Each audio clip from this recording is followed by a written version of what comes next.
I see uh, people, my friends, the last 50 years who've contributed in so many different ways, music, in the world of painting. I see two of them sitting right up front here. My classmate is here. I find it very difficult to describe him, but there's so much, they've done so much for the creative economy.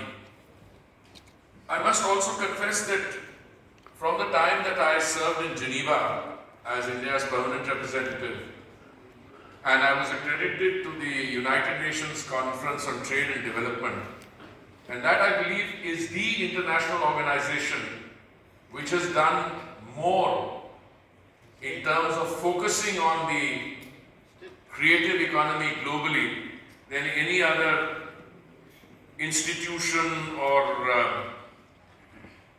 multilateral body I can think of. So let me start by quoting to you from the UNTAD's Global Survey, Creative Economy Outlook 2024. According to this assessment, which I think is both realistic and I think has a wide coverage, because whenever you talk about the creative economy, the concept itself is evolving. What you and I may regard as the canvas of creative economy today may not be so tomorrow. Different segments get covered. But according to the UNTAD's Creative Economy Outlook 2024, the figure is that the creative economy globally generates annual revenues of US dollars 2 trillion and accounts for nearly 50 million jobs worldwide. Now, anyone even remotely familiar with these figures would know that $2 trillion is a fair amount of money, and if it generates 50 million jobs, that is also quite substantial. I benefited greatly from the brief statements we had this afternoon.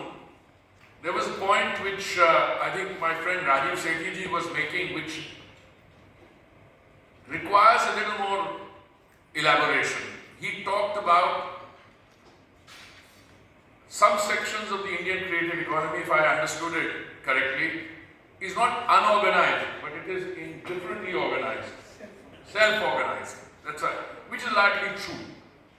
And I think some of the add-ons to the creative economy in the Indian context can be covered by that. Therefore, I'm not entirely sure that the figures that I use when we have a discussion on the creative economy, whether that figure actually fully captures the extent of the creative economy in India.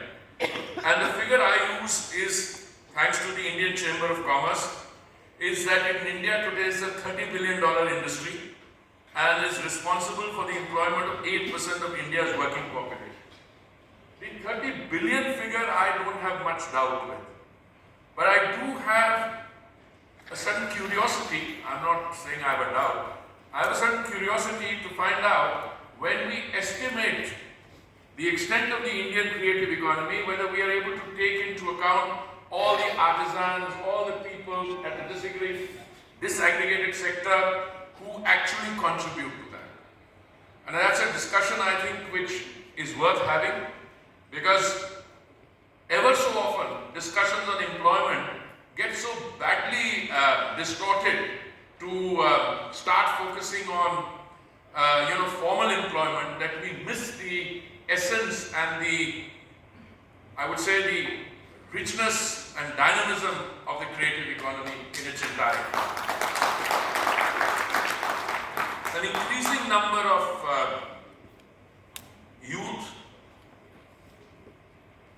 increasing number of Indians, especially youth, believe creative industries should be more appealing while also offering career security. Now that's an important point, because the stereotype used to be that if you want security in life, then you go for formal employment. Aman and I attended the same class. We used to be together in the university And sometimes when I look back at my career, 39 years in the Foreign Service and 6 years international think tanking, and what my 8th year as a minister now, I was wondering who derives more satisfaction. But that's a debate we can have separately, because there is something about the creative industry in terms of contribution. I'm not saying other professions don't contribute. Certainly, I'm not going to admit that I don't contribute. But whether it's Central Vista or New Parliament, that's a different discussion to have. But what I'm finding is that creative occupations also now, and this is the good point, pay about 88% higher than their counterparts in the formal employment. Now that to me is an incentivizing factor. Because if you look at the creative exports increasing by 20% last year alone, they generated $11 billion. But that is not, those are figures. At the end of the day, young people who have the latent talent which they can utilize, if they consciously opt for the creative industry. And here I see many, we had Anand speaking about the book publishing industry. I've been at the periphery involved with them. I see another very successful publisher sitting here. But today, I wouldn't worry about the economics of an individual industry, because that may have nothing to do with the creative industry per se. I mean, it so happens today that there are fundamental changes taking place in the world of content creation. I mean, I hope there are no journalists around here from the print media, because we might soon have to start referring to them in the past tense. And then we thought the electronic media has taken over.